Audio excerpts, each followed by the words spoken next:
Bonjour à tous, bienvenue à cette nouvelle session d'Invivox Academy. Donc, je m'appelle Catherine Auluet, je suis journaliste santé de formation. Donc, j'ai travaillé pendant 20 ans dans la presse médicale, la presse hospitalière. J'ai rejoint l'équipe Invivox récemment pour développer des partenariats en collaboration, donc bien sûr, avec Julien Delpech, qui est fondateur d'Invivox et qui présente d'habitude l'Invivox Academy. Donc, il m'a confié la lourde charge de présenter cette session consacrée aujourd'hui à la cybersécurité. Donc, nous allons peut-être attendre 1 ou 2 minutes pour laisser le temps à un maximum de participants de nous rejoindre. Nos 3 intervenants sont là et bien là. Bonjour, bonjour à tous. Voilà. Donc, je vais vous les présenter un peu plus avant dans 1 minute. Et nous sommes ravis que vous soyez au rendez-vous pour cette session sur un thème d'actualité très important, car la sécurité informatique est un enjeu majeur pour tout le secteur de la santé. Aujourd'hui, nous allons faire un focus un peu plus particulier sur la sécurité informatique des établissements de santé, mais vous allez voir que ce qui va être dit est utile dans les autres secteurs de la santé, l'industrie pharmaceutique, les professionnels de santé à titre individuel également. Donc, je pense que vous vous sentirez tous concernés.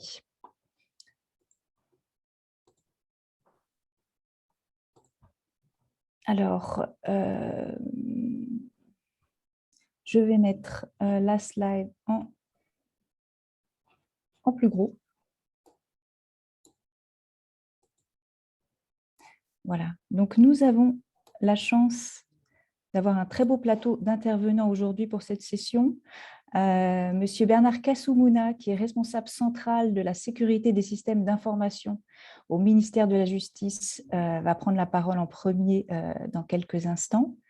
Il sera suivi de monsieur Lionel Prade, qui est responsable des risques numériques dans le groupe CHAM, qui assure de nombreux établissements de santé. Et puis, nous aurons également l'intervention de monsieur Laurent Dertin, qui est dirigeant de la société 123CS, qui est une société d'expertise, de conseil et qui fournit des solutions pour la sécurité informatique et un hébergeur de données de santé également. Donc, avant de donner la parole à nos intervenants, je vous avais préparé une petite slide avec quelques éléments pour évoquer ce qu'on appelle aujourd'hui la cybermenace. Donc, à droite, vous avez quelques chiffres avec une progression importante. Donc, par exemple, les incidents de sécurité informatique déclarés à l'Agence nationale, l'Agence du numérique en santé, ont doublé entre 2020 et 2021. Et encore, ça ne représente que la partie immergée de l'iceberg, puisque la majorité des incidents de sécurité informatique n'arrivent pas aux oreilles de l'Agence numérique en santé. Vous avez en bas des logos de centres hospitaliers, juste pour dire que régulièrement dans l'actualité, nous avons écho d'incidents de sécurité informatique subis par des hôpitaux. Par exemple, le centre hospitalier de Castelluccio à Ajaccio, qui a subi une attaque par un rançon JCL, et nos intervenants nous expliqueront sans doute ce que c'est. Un rançon JCL le 28 mars 2021, donc il y a quelques jours, et qui a donc subi la suspension de ses activités de radiothérapie et d'oncologie pendant quelques jours. Nous avons le logo du siège de Dax qui a été attaqué, lui, en février 2021 et qui vient de dévoiler que cela lui a coûté la somme de 2,3 millions d'euros, cette attaque. Donc, on évoquera les questions des conséquences financières également.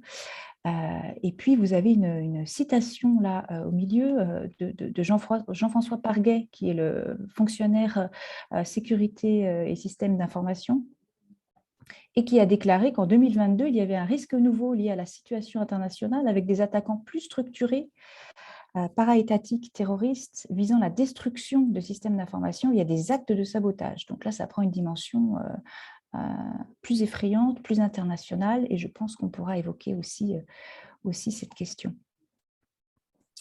Avant de donner la parole à notre premier intervenant, M. Kasumuna, nous allons vous proposer un premier sondage, comme vous avez l'habitude d'en connaître lors des autres sessions de l'Univox Academy, un premier petit sondage pour cerner un petit peu votre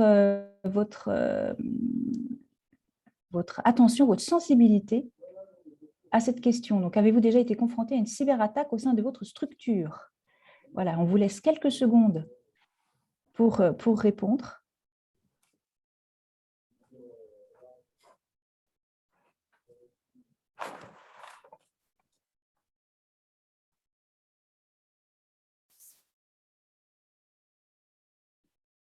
Voilà, donc les résultats nous apprennent que près de 30% d'entre vous ont déjà été confrontés à une cyberattaque au sein de votre structure, que ce soit un établissement de santé, un laboratoire ou que vous soyez un professionnel de santé à titre individuel. 70% n'ont jamais, mais de toute évidence, vous avez envie d'en savoir plus sur cette question. Et c'est pour ça que vous êtes avec nous aujourd'hui. Voilà, merci.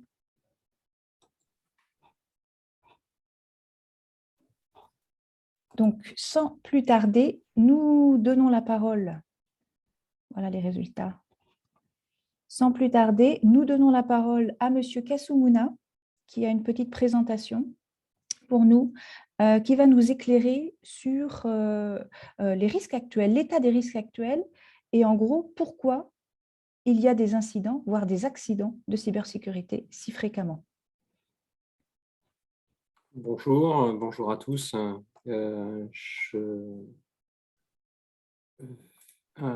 C'est à vous, M. Kasumuna. Oui. Oui, tout à fait. Voilà. Donc, est-ce que tout le monde voit bien Oui. Ouais. Est-ce que c'est bon? C'est bon. Ah, vous n'êtes pas en plein écran. Je ne sais pas si vous pouvez... Oui, je ne sais pas pourquoi. Voilà, c'est mieux. Voilà, c'est parfait. Donc, je parle, pour préciser d'où je parle à partir d'une expérience d'une trentaine d'années, de plus de 30 ans dans le secteur de la santé. J'ai exercé à la fois en établissement, en agence régionale à l'époque d'hospitalisation, et j'ai été chargé de politique publique, et en particulier à l'ANSSI, où je me suis occupé pendant 3 ans de la question de la cyber sur la santé et la recherche.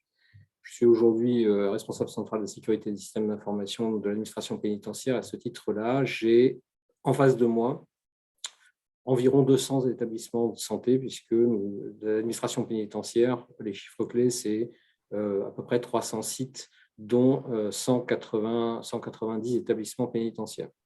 J'ai publié en 2019 dans la revue Technique Hospitalière un article sur la cybersécurité qui faisait le point de la situation. Et je suis à la fois formé, ma formation est un double cursus, à la fois en droit et en système d'information, puisque j'ai un double diplôme. La sécurité, peut-être rapidement sur la cybersécurité, parce que souvent on ne sait pas vraiment de quoi on parle. C'est un état final recherché, c'est-à-dire en fait la stabilité d'un cyberespace au regard d'une menace numérique qui vient d'être rappelée et qui est de plus en plus prégnante dans le secteur de la santé, avec des moyens juridiques qui sont appropriés pour lutter, pour stabiliser cette menace, en tout cas pour pouvoir la traiter. Et pour la santé, c'est la directive Nice qui est le principal outil à utiliser, même si ce n'est pas le seul. Et puis, des politiques de sécurité qui sont affichées et avec un plan de continuité et de reprise d'activité qui doit être régulièrement testé. Il y a des mythes. Les mythes, c'est mes réseaux de sûreté sont isolés, je suis protégé, j'utilise des systèmes propriétaires, je suis protégé, j'ai des vieilles technologies, je suis protégé. Bon, la réponse aujourd'hui, c'est pas vrai.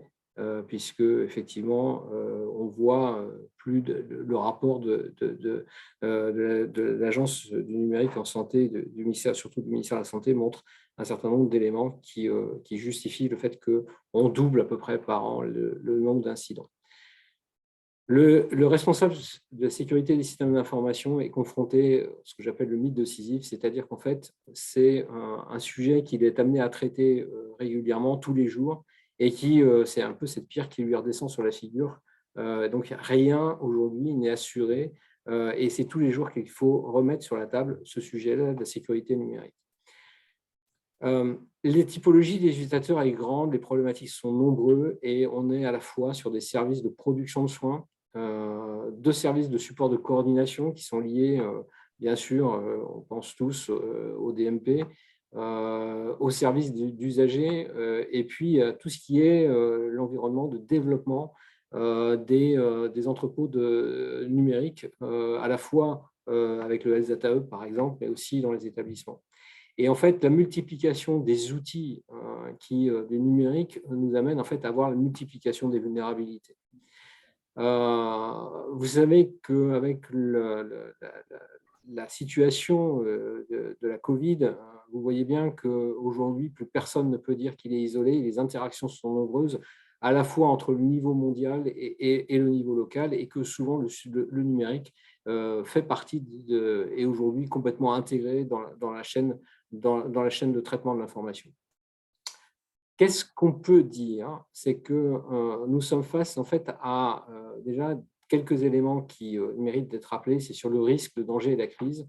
Le risque, essentiellement, c'est un sujet subjectif et qu'on a, hélas, tendance à le minimiser. Je cite François Grémy, « Seul le risque subjectif mérite le nom de risque ». Et en fait, nous minimisons le risque numérique.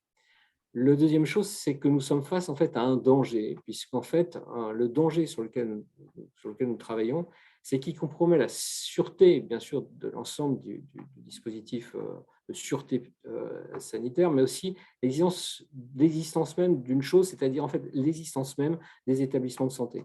Donc, on est face à un danger plus que, donc à la fois un risque, mais aussi un danger, et que ce danger peut amener à une crise que moi, personnellement, j'ai vécue à l'Annecy, c'est-à-dire des établissements qui n'étaient plus en capacité de fonctionner. C'est-à-dire que concrètement, le processus cumulatif de dysfonctionnement arrive en fait, à avoir des dispositifs qui tombent les uns derrière les autres avec des signes précurseurs que nous ne voyons pas. Comment ça se passe une attaque? Une attaque, d'abord, il y a plusieurs types d'attaques. Les attaques les plus simples sont des défigurations de sites, jusqu'à les attaques les plus sophistiquées, des attaques ce qu'on appelle 0D, des attaques APT de type qui aujourd'hui sont beaucoup plus difficiles à repérer. En fait, c'est une durée longue. Le temps, effectivement, d'une attaque informatique est long. Environ, en moyenne, c'est 200 jours entre le moment où il y a de la reconnaissance et le moment où, effectivement, le dispositif se déclenche. Et donc, ce qui caractérise l'attaque cyber, c'est le temps long et la sophistication. De plus ou moins grande sophistication, mais aujourd'hui, des attaques de plus en plus sophistiquées, sachant que l'essentiel vient des rançongiciels qui ont été évoqués tout à l'heure. Aujourd'hui, ce qui pose problème, c'est qu'on n'a pas de cartographie documentée et maîtrisée des biens supports. Et là, je prends quelques éléments que j'avais pu identifier à l'ANSSI et qui aujourd'hui sont bien relayés, que ce soit au niveau des actifs numériques supports, donc en particulier ce qu'on appelle l'Active Directory, c'est-à-dire l'annuaire des ressources, et puis toutes les cartographies qui sont liées en fait, à des systèmes biomédicaux qui sont aujourd'hui utilisés dans les établissements de santé. Pourquoi les attaques réussissent-elles? En fait, c'est assez simple à comprendre, c'est qu'il y a 4 sujets qui sont toujours les mêmes, qui sont des vulnérabilités techniques que les attaquants vont exploiter, c'est-à-dire en fait des systèmes qui ne sont pas mis à jour, des cloisonnements, ce qu'on appelle des cloisonnements qui sont insuffisants. Et puis, on a une gouvernance et un contrôle qui est relativement faible. À ce titre-là, effectivement, on ne gère pas les droits d'accès correctement en établissement de santé, c'est-à-dire qu'on les gère à l'entrée, mais pas à la sortie. On a à l'évidence un déficit de réaction, c'est-à-dire qu'en fait, il faut constater la crise pour effectivement s'en apercevoir. Et le déficit de sensibilisation, malgré les efforts qui sont faits depuis des années maintenant, est battant, et l'engagement financier demeure malgré l'engagement dans le cadre de France Relance, reste encore insuffisant. Alors, les attaques qui ne sont pas théoriques, parce que ça, j'ai pris le champ pénitentiaire, mais c'est pour élargir un petit peu le contexte des établissements de santé. Donc, aujourd'hui, on voit bien que ce n'est pas que théorique. On a des dispositifs normatifs sur lesquels je ne vais pas rentrer dans le détail parce que vous les connaissez et aujourd'hui, ils sont facilement, comme vous avez la présentation, vous pouvez vous y référer si nécessaire. Ce qui est important, c'est que pour la santé, vous avez la directive Nice qui s'applique aux 135 groupements hospitaliers de territoire et que l'enjeu, en fait, c'est vraiment de prendre cette dimension de la sécurité pour les établissements qui sont sous couvert de cette directive, les établissements pour le public, mais il y en a sur les établissements privés, les établissements participant au service public ou qui aujourd'hui, privés participant au service public. Et aujourd'hui, clairement, il y a un certain nombre d'actions qui sont à mettre en œuvre. Alors, la première action qui est à mettre en œuvre, c'est d'analyser et de comprendre les risques sur lesquels on travaille.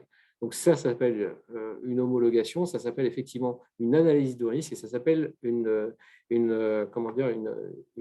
audits de sécurité qui sont à mener et qui ne sont souvent pas faits par la complexité même d'un établissement de santé. Donc il faut arriver à identifier dans son établissement les zones les plus à risque et effectivement d'avoir des plans d'action pour permettre effectivement de s'assurer que les mesures de sécurité sont bien mises en œuvre.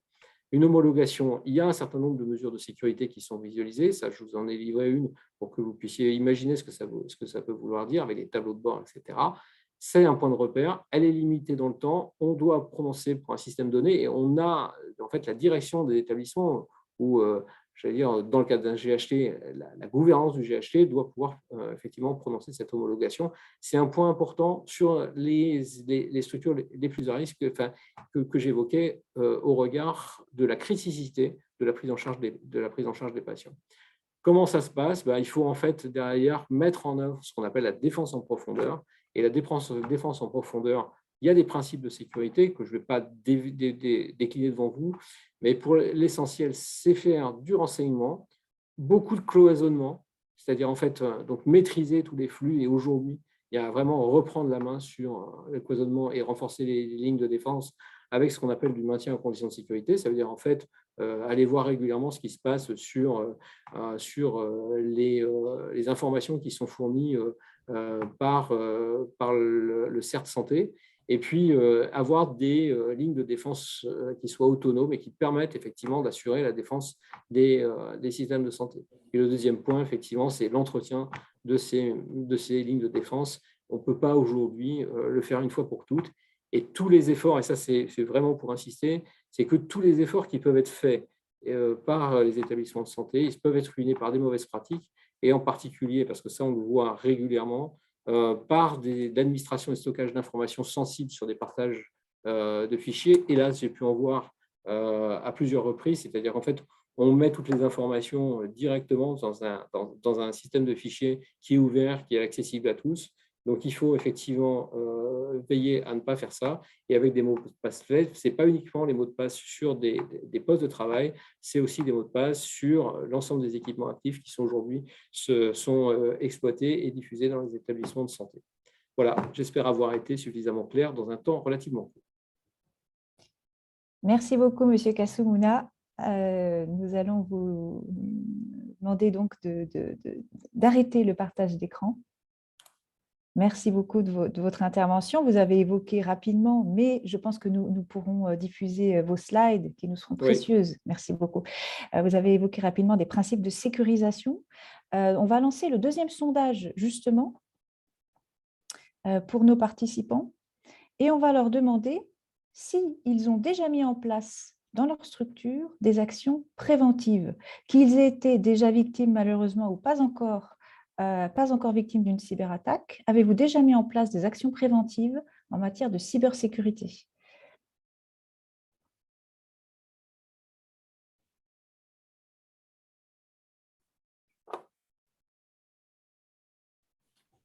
Voilà, donc très majoritairement, visiblement, vous avez déjà mis en place certaines actions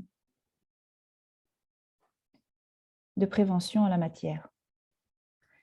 Merci beaucoup. Merci beaucoup. Nous allons maintenant passer la parole à Monsieur Lionel Prade, donc, qui est responsable des risques numériques au sein du groupe CHAM, qui va évoquer les conséquences multiples des cyberattaques pour les établissements et la thématique de l'assurabilité de ces risques. À vous, Monsieur Prade. Merci. Bonjour à tous. Effectivement, Lionel Prade, responsable des risques numériques pour notre groupe Reliance. Quelques mots en démarrage de ma présentation. Je vous promets, j'essaie de faire tenir tout ça en 7 minutes. Une présentation de CHAM, qui est une mutuelle née du monde hospitalier, dont la gouvernance a été toujours composée de directeurs d'établissements de santé, et qui sont, parce qu'ils sont touchés tous les jours, particulièrement vigilants aux risques cyber en particulier et numériques dans son ensemble. CHAM, depuis toujours, est ancré au cœur de ces écosystèmes, et nous développons des liens étroits avec l'ensemble des fédérations, associations. CHAM est un expert et un acteur de référence européen sur le risque médical d'une part, et du fait de l'imbrication des risques d'activité dans le risque numérique aujourd'hui, nous développons un ensemble de mesures, bien sûr de l'assurance, mais tout le risk management qui doit la précéder pour répondre aux besoins de nos sociétaires. Sociétaires qui aujourd'hui sont au-delà des murs de la France, répartis dans 4 pays, avec des positions de leadership en France, en Espagne, en Italie, et des implantations récentes en Allemagne. Un peu plus de 1000 collaborateurs donc pour servir ces 34 000 clients sur les 4 pays. Les risques numériques, donc, sont traités par nous avec la même approche d'assurance et de risk management que les autres risques des établissements de santé. Et je vais faire un focus sur l'assurance et les services satellites qui sont nécessaires pour pouvoir le faire qualitativement. Si je peux me permettre de compléter ce que disait Bernard juste précédemment, ce qui s'est passé entre 2020 et 2021, ça a été une augmentation de la déclaration des incidents, effectivement, mais qui doit être analysée un tout petit peu plus en profondeur. D'un point de vue attaque réussie et médiatisée, il n'y a pas eu plus d'attaques réussies en 2021 qu'en 2020 sur les établissements de santé français, somme toute une 50aine par an, mais réussies. Par contre, un nombre d'attaques qui a doublé, mais un nombre d'incidents doublés déclarés qui est souvent relié à des incidents que j'appellerais sériels.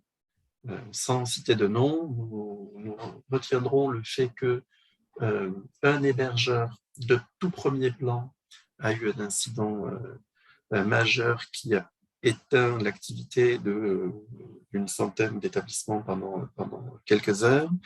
Un éditeur et hébergeur de dossiers patients très répandu dans les EHPAD en a privé aussi ses clients pendant au-delà de quelques heures.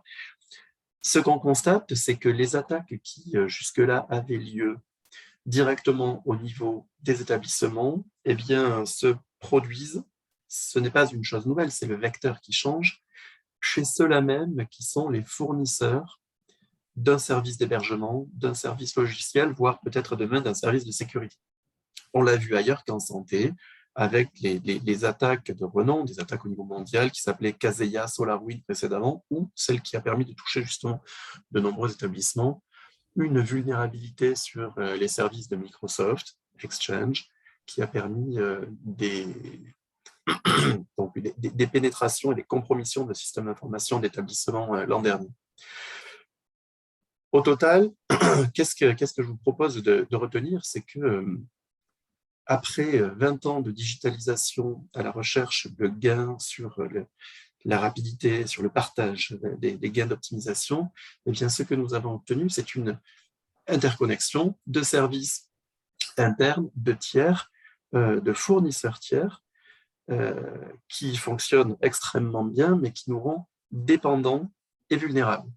De plus, ce que nous constatons nous aussi, c'est des équipements directement liés à l'exercice de la médecine qui sont toujours plus nombreux et plus connectés. On estime qu'ici, à 2025, on aura multiplié probablement par 3 cette surface-là, dans un contexte où nous savons que le cycle de gestion de la sécurité de ces dispositifs médicaux est bien particulièrement complexe pour maintenir en conditions de sécurité, maintenir en conditions opérationnelles.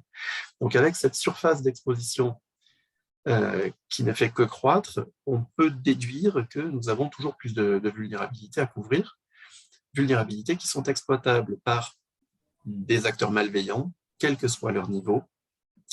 C'est ce que nous appelons le risque cyber, le risque malveillant sur le numérique, et qui, dans le cas des établissements, peut avoir des impacts retentissants directement sur l'établissement et toute son activité. Je vais y venir juste après en vous fournissant une liste, mais ce qui nous préoccupe, c'est que cette activité malveillante va avoir une action directement pénalisante sur le patient, le risque médical, ainsi que sur les personnels, donc l'ensemble du risque RH, et je crois que les établissements n'en ont pas besoin actuellement.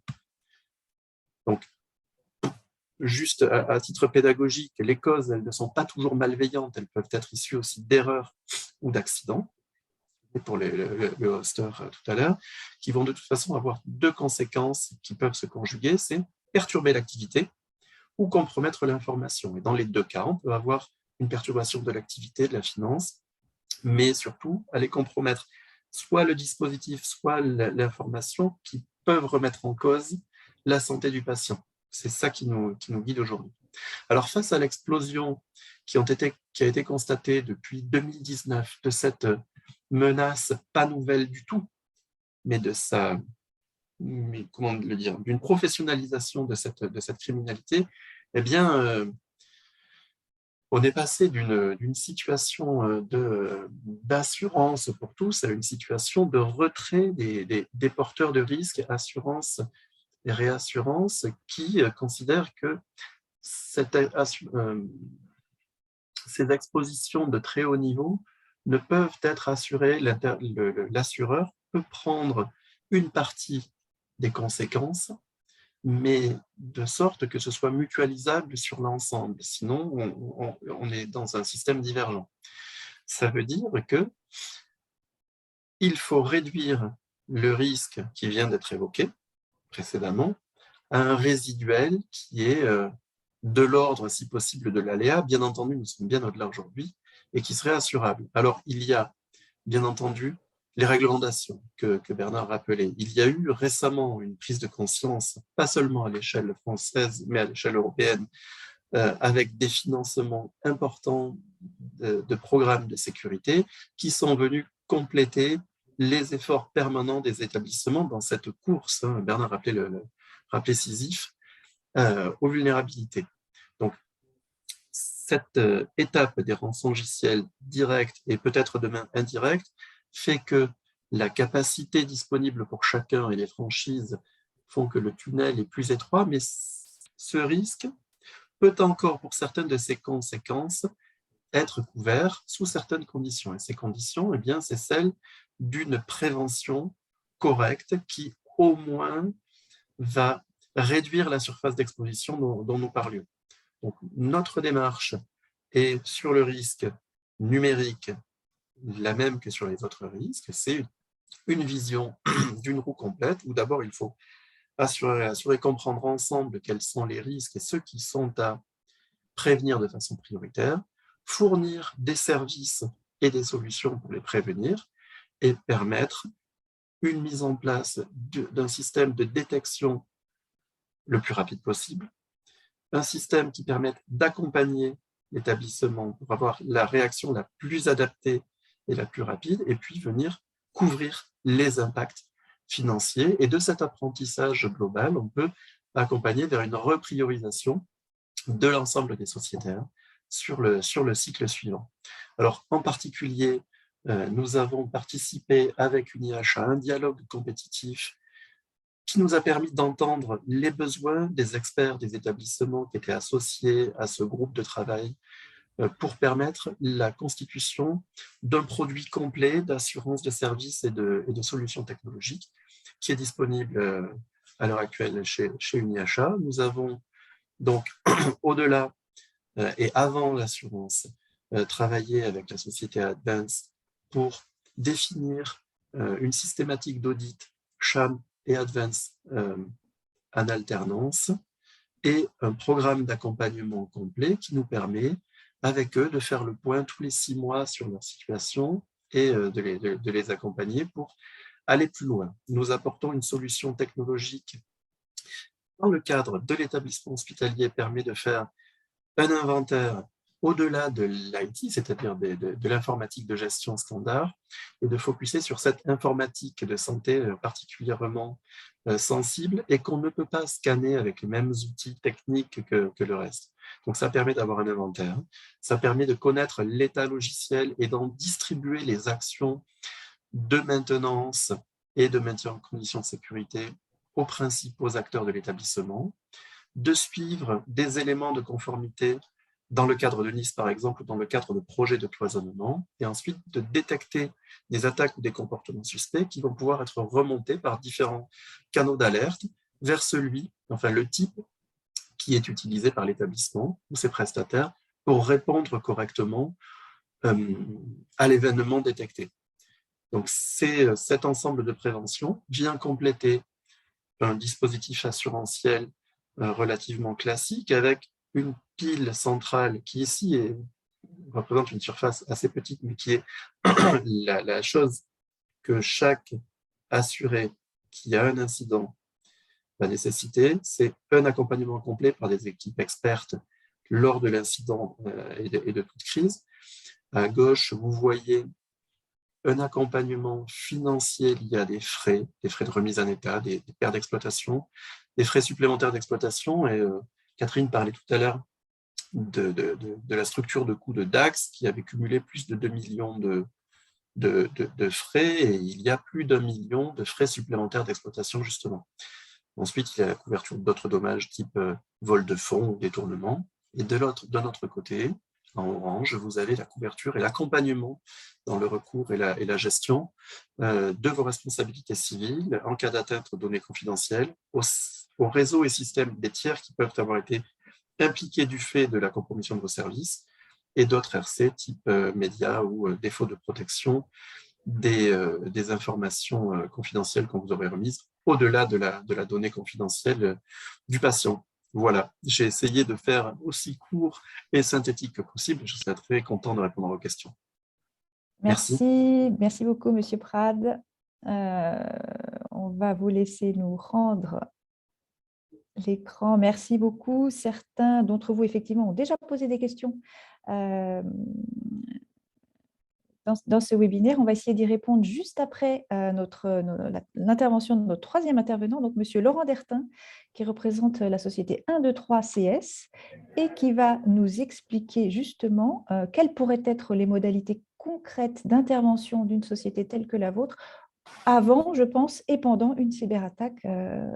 On vous laisse la parole, Monsieur Dertin. Merci beaucoup, bonjour à tous. Alors, on va parler de plein de chiffres et on va parler de cas très concrets. Nous, on intervient au quotidien sur plus de 425 sites aujourd'hui clients qui ne sont que des établissements de santé. Sur ces établissements, en fait, ce qu'on va pouvoir voir, c'est que les attaques, elles sont multiples. On a différents niveaux. Alors ça, vous voyez nos chiffres, en fait, qui sont associés sur la partie ransomware, sur la partie déni de service, les défigurations de sites web, les vols de données. Aujourd'hui, ce que vous voyez principalement dans la presse, notamment sur les chiffres du nombre d'attaques régulières, ça va être toute la partie publique qui va être le bon élève et qui va déclarer obligatoirement ces attaques. La partie émergée de l'iceberg, elle est un petit peu plus complexe, parce qu'en fait, on arrive à plus de 98% d'attaques qui ne sont pas déclarées. Et ça, c'est notre base client aujourd'hui qui est capable de le dire. Alors, il y a deux mondes, il y a le public, il y a le privé. Le public, lui, en bon élève, et c'est le cas de l'hôpital de Dax, va jusqu'au bout des déclarations, l'ANSSI, la CNIL et l'ARS. Nous, on a quelques petites difficultés quand ça passe sur le monde privé, c'est principalement sur les déclarations. Pourquoi, en fait? Parce qu'il y a différents modèles. Il y a le premier modèle en fait, qui va être sur le point de déclaration et la perte d'activité pendant une attaque, mais aussi la perte d'attractivité. C'est-à-dire qu'un établissement qui a été attaqué, il a une publicité négative qu'il va falloir gérer. Et ce qu'on a pu voir, nous, c'est une perte d'attractivité pendant 6 mois qui monte à 20% de l'activité. C'est-à-dire que pendant 6 mois, ils ont une perte financière qui est associée au-delà de l'attaque, au-delà des coûts évidemment de l'attaque. Il va y avoir toute la partie perte de patients, perte d'envoi de patients en fait, de la part de l'ARS, de la part des différents intervenants qui sont pivots dans le monde de la santé. Et ce plan-là, il est très important. Et c'est ce qui explique parfois que certains clients, pour lesquels on les accompagne évidemment sur les déclarations auprès de la CNIL, auprès des ARS, ne vont pas jusqu'au dépôt de plainte et communiquent sur des points qui sont très très courts en termes de sécurité.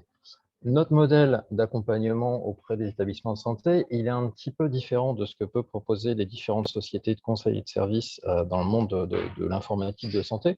C'est-à-dire que nous, on a une idée et on a une vision qui est qu'un établissement de santé, il est composé de différents modèles. Il fait de l'informatique, il fait du médical, il fait de l'informatique médicale. Je m'explique. Quand vous avez un IRM et un scanner qui est connecté, c'est aussi des dispositifs médicaux qui ont des points d'entrée techniques, donc informatiques, et qui peuvent être aussi des points d'entrée, évidemment, pour la partie hacking. Notre démarche, elle est plutôt de les accompagner au quotidien, au jour le jour. C'est-à-dire qu'on part sur un abonnement dans nos solutions. On a un audit initial, qui est un audit annuel, c'est-à-dire faire une image à un instant donné. Et cette image, elle va évoluer tous les 15 jours, tous les 3 semaines. Et à minima, nos équipes refont les tests d'intrusion, les tests de sécurité, l'accompagnement sur cet environnement-là. Le point qui est associé, c'est évidemment quand il y a une attaque, puisqu'on ne garantira jamais à un établissement de ne pas se faire attaquer, c'est évidemment d'intervenir avec eux. Alors chez nous, on a ce qu'on appelle les white hats, c'est les anciens hackers qui sont devenus des hackers blancs, qui ont rejoint le côté clair de la force, et sur lesquels en fait on intervient aussi pour les établissements, je veux dire aux débeautés, pour les aider lors d'une attaque. Sur ces plans-là, on déclenche toujours 2 niveaux. Donc, le premier qui va être le côté technique, ce qu'on appelle la soute. C'est nos ingénieurs qui interviennent pour arrêter, limiter l'attaque et puis la conscrire. Et le deuxième, en fait, c'est toute la partie organisationnelle et accompagnement. Donc là, c'est le côté instance, sur lesquels on explique à un directeur général comment il peut fonctionner quand c'est une clinique et qui se fait attaquer à 3 heures du matin, comment lui peut fonctionner, comment ses équipes peuvent fonctionner. C'est pour ça que c'est important d'avoir cette vision-là. Ce qu'on a pu voir, nous, en fait, c'est que les hackers russes, ils existent. Quand je dis russes, c'est le mythe. Il n'y a pas que la Russie. On ne va pas focaliser uniquement sur eux. Mais il n'y a pas que. Les hackers sont aussi des hackers locaux. Ce qu'on peut voir principalement sur les petites demandes de rançon. Pour vous donner quelques chiffres, il y a 2 ans, les plus grosses demandes de rançon, elles étaient aux alentours de 150 000 €. Et la plus petite, elle était pour 15 000 € pour un établissement de santé. En 2021, le record qu'on a eu pour une demande de rançon sur un établissement de santé, c'est 285 €. 285 €, c'est pour nous une facture impayée. Et mettre à genoux un établissement pendant 24 heures pour 285 €, c'est complètement fou. On invite toujours nos clients, évidemment, ou les personnes qu'on côtoie à ne jamais payer sa rançon, puisqu'en fait, on s'est aperçu que sur ces rançons, il y avait 3 niveaux. Il y avait le premier effet qui est, si vous payez une rançon, pas forcément dit qu'un hacker va vous libérer. S'il vous a déjà piraté, c'est qu'il avait déjà une idée qui était plutôt malveillante. La deuxième, c'est que si vous avez été identifié comme étant une victime qui paye, ils vont revenir, parce que pourquoi pas revenir de toute façon. Et puis, la troisième, c'est puisque vous avez été identifié comme une victime qui paye, eux, ils se revendent aussi entre eux. Et ça, on a des sites sur lesquels on surveille ces listes de personnes qui se sont fait attaquer et pour lesquelles, en fait, c'est très, très complexe derrière. L'idée, c'est de toujours accompagner nos clients et les établissements de santé, mais aussi nos partenaires. C'est-à-dire qu'on a des partenaires aujourd'hui qui sont des éditeurs, qui sont des constructeurs. Pour en citer quelques-uns, on a Samsung Medical, on a Canon Healthcare. On a différents partenaires comme ça qui sont reconnus, qui ont pris en compte aujourd'hui ces difficultés du monde de la santé et de l'informatique en santé, et qui aujourd'hui savent très bien qu'ils doivent se sécuriser, ils doivent sécuriser leur environnement, leur matériel dans les établissements où ils sont installés. Ça fait partie des différents points. Alors, comme je vous disais, on a différentes offres. On est capable d'accompagner un établissement soit en audit, soit en hébergement de données de santé, soit en supervision, pour lesquels en fait on est capable de superviser en temps réel tout un parc avec les sauvegardes, enfin avec tous ces modèles d'infrastructure-là. Je ne vais pas aller sur la partie technique, mais voilà, le but, c'est de ne pas sécuriser juste à un moment donné, mais de le sécuriser vraiment régulièrement, en permanence. Pourquoi? Parce qu'il y a énormément d'intervenants qui cohabitent dans le monde de la santé, dans un établissement de santé encore plus. Vous avez les équipes informatiques, vous avez les équipes des éditeurs, des prestataires, des constructeurs, quand vous n'avez pas un infogérant ou un prestataire réseau téléphonique qui intervient en plus. Tout ça avec des codes administrateurs qui interviennent dans tous les sens. Comme vous le disiez tout à l'heure, c'est évidemment le mythe de Sisyphe, c'est-à-dire qu'il faut le dire, le redire, il faut installer, vérifier, corriger, et ça, c'est en permanence. C'est impossible de s'arrêter une semaine, sinon c'est une semaine de risque, et c'est là où on a vraiment des difficultés dans les différents points sur le suivi. Voilà pour moi. Merci beaucoup, Monsieur Dertin. C'était très intéressant. En plus, c'était très complémentaire, vos trois interventions. Donc, vraiment, merci. Nous avons eu quelques questions. Monsieur Dertin, il faudrait nous rendre l'écran. Nous avons eu quelques questions durant cette session, notamment de Xavier, qui a posé plusieurs questions, donc certaines questions techniques, et une question plus générale que je vais vous relayer ici. Donc, pourquoi y a-t-il si peu de CDO en France dans les établissements de santé? Donc, je ne sais pas qui peut répondre à cette question. Peut-être Monsieur Kasumuna? Pourquoi y a-t-il un peu finalement c'est ça, j'ai entendu… CDO, oui, CDO dans les établissements de santé en responsabilité de ces questions. D'abord parce que c'est complexe, la santé. C'est un des environnements les plus complexes et c'est un environnement dont on sait très bien que c'est compliqué à maîtriser de par les initiatives individuelles des uns des autres. Donc ça, il faut se le dire. La deuxième chose, c'est que on voit beaucoup de sujets d'innovation. Je crois qu'il n'y a pas un établissement, quelle que soit la taille, qui n'essaye pas d'innover. Et finalement, la sécurité sécurité numérique est un sujet qui finalement n'est traité, même dans le cadre d'attaque, qui est traité, j'allais dire, pas au niveau de profondeur qui est le bon niveau. Pourquoi? Parce que une priorité chasse l'autre et que finalement, quand on regarde les choses, on se dit oui, mais finalement, s'il y a des morts, on vit avec la naissance, la vie, la mort dans un établissement de santé. Donc, c'est compliqué de sensibiliser et de faire prendre conscience de la réalité du sujet. Et quand on fait prendre conscience, c'est un peu comme partout, et ça, ce n'est pas spécifique à la santé, c'est qu'on prend toujours conscience trop tard.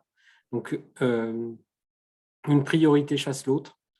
La priorité numérique est difficile à adresser et souvent, effectivement, on n'a pas une implication suffisante, j'allais dire, du corps médical. Et je pense que dans la formation médicale, en particulier, mais pas exclusivement, mais dans la formation médicale, ce sujet de sécurité numérique devrait être adressé.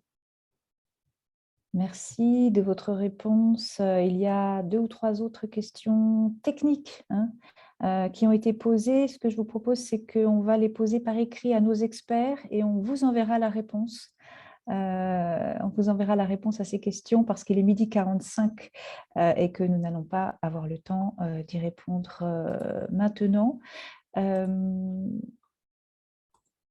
Juste vous dire pour terminer que nous vous donnons rendez-vous pour une prochaine session de l'Univox Academy le 28 avril à midi autour d'un autre thème qui sera celui de la co-construction d'une innovation numérique avec les professionnels de santé. Nous aurons parmi les intervenants les représentants de Hack Your Care et de Cura Santé. Donc, n'hésitez pas à vous inscrire, ce sera le 28 avril à midi. Et puis, je n'arrive plus à cliquer sur ma présentation. Voilà. Et puis, voici les coordonnées donc, de Julien Delpech, que vous connaissez, qui est le fondateur d'Invivox, et les miennes également, afin que vous puissiez, si vous souhaitez poursuivre la discussion, nous poser des questions, nous envoyer vos commentaires. N'hésitez pas à nous écrire et prendre contact avec nous. Voilà, merci beaucoup d'avoir suivi cette session. Merci beaucoup, messieurs, d'être intervenus. C'était très intéressant. Et puis, à bientôt. Bon appétit à tous et à très bientôt. Avec plaisir. Merci beaucoup. Bonne journée à Au tous et à revoir. toutes. Au revoir. Au revoir. Bonne journée, au revoir. Voilà, on affiche ici. Ah, voilà, la question 3, je pensais que nous n'avions pas le temps, mais finalement, c'est possible. La question 3, c'est: seriez-vous intéressé par des actions de formation en matière de cybersécurité? Voilà, merci à tous en tout cas d'avoir participé et d'avoir répondu au sondage. Merci.